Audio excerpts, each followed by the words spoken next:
actually never decided what to read tonight.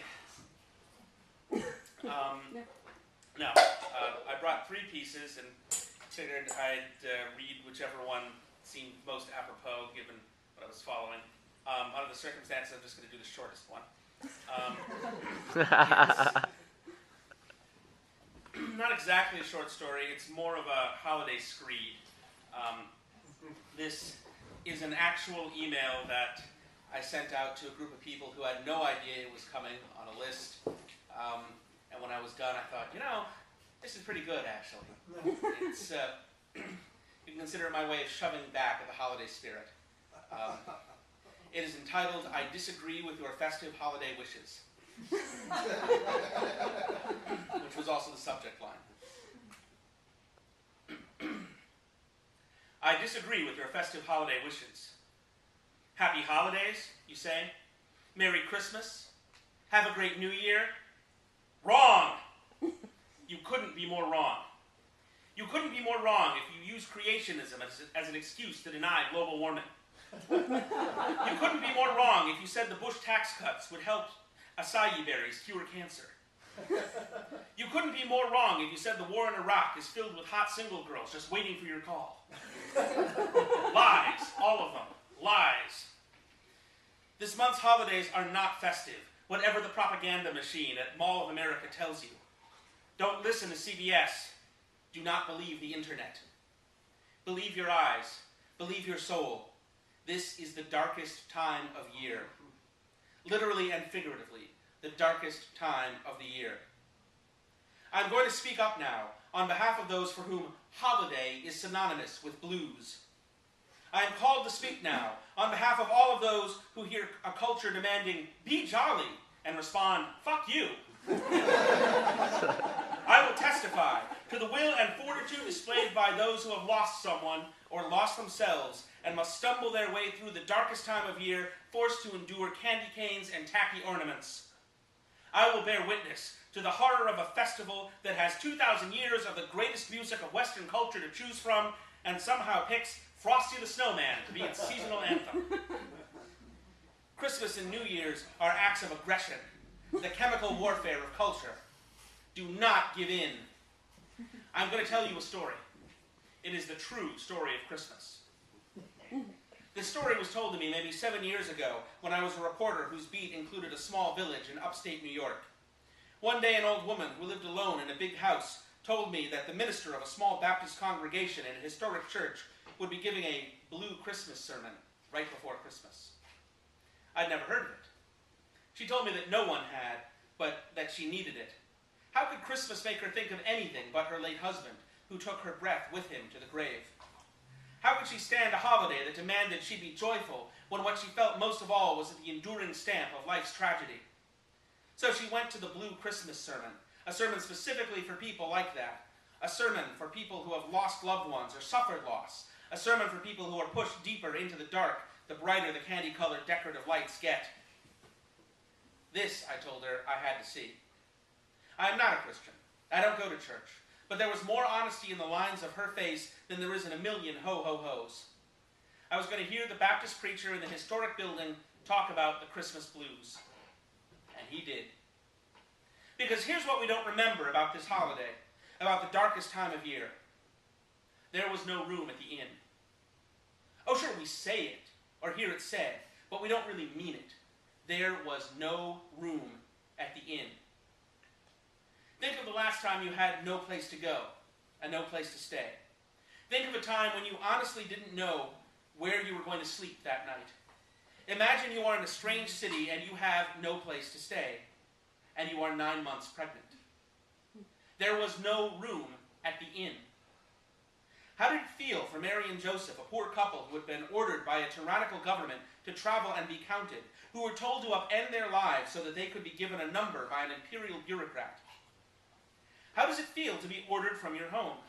To be uprooted in the last month of pregnancy, in a time when giving birth was an odds-on death sentence, and sent across the empire to a strange place? To be sent to a strange place where you have no friends. When was the last time you didn't have a friend in the world, and there was no room for you at the inn? Mary's life was in danger. The child's life was in danger. Their lives were on the cusp of tragedy in a place they did not know, and there was no place for them to sleep. Every face was a stranger's. They had nowhere to go and no one to care for them.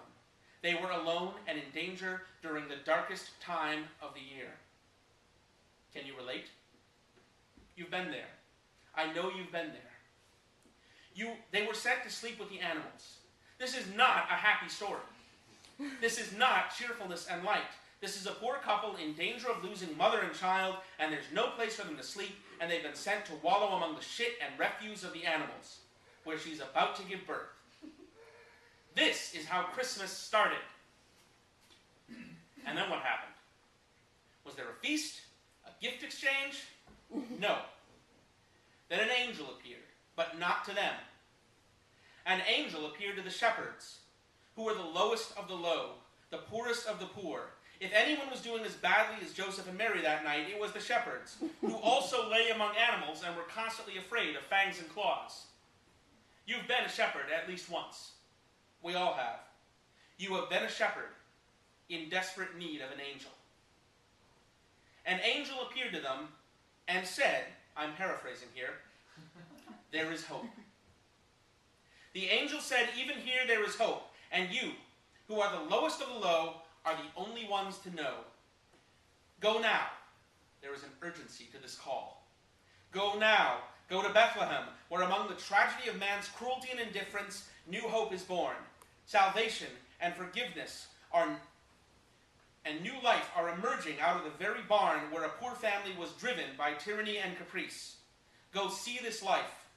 On the darkest night, go, stand up, see new life emerging from blood among refuse, and in so going, bring hope with you.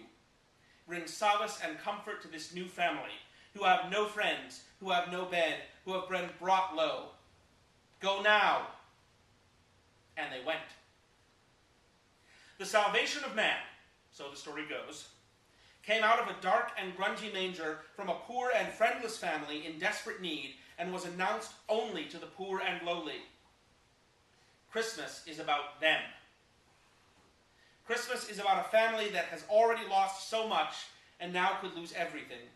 It's about the shepherds who are forced to sleep outside with one eye open. Christmas is about the darkness, about that desperation, about that poverty and cruelty and injustice, and only after that can you talk about the hope that is born, even in the darkest of times. But people try to make it about lights and presents and tinsel and happy holidays, things that offer no comfort to someone alone in a place where there is no room at the inn. They couldn't be more wrong. Merry Christmas? Hell no. You who are suffering, you who have lost, you who fear greater losses to come, you who have been cast out, you who have been ignored, you who have been oppressed and abandoned, this is your holiday. God's own family was tired and afraid right where you are now. Your sadness and your loss and your depression are more honest expressions of this dark time than all of the lights and carols of the American shopping mall or the saccharine hosannas of network TV. The universe speaks to you, not them. And when you cut through the bullshit, when real human emotion cuts through the holiday bullshit like a sword through wrapping paper, we are left with just one message. There is hope. The rest of it couldn't be more wrong. Life is dark, life is cruel, and we are cruel to each other. We are in darkness, but there is hope. To my mind, that's the only season's greeting worth the breath it takes to give.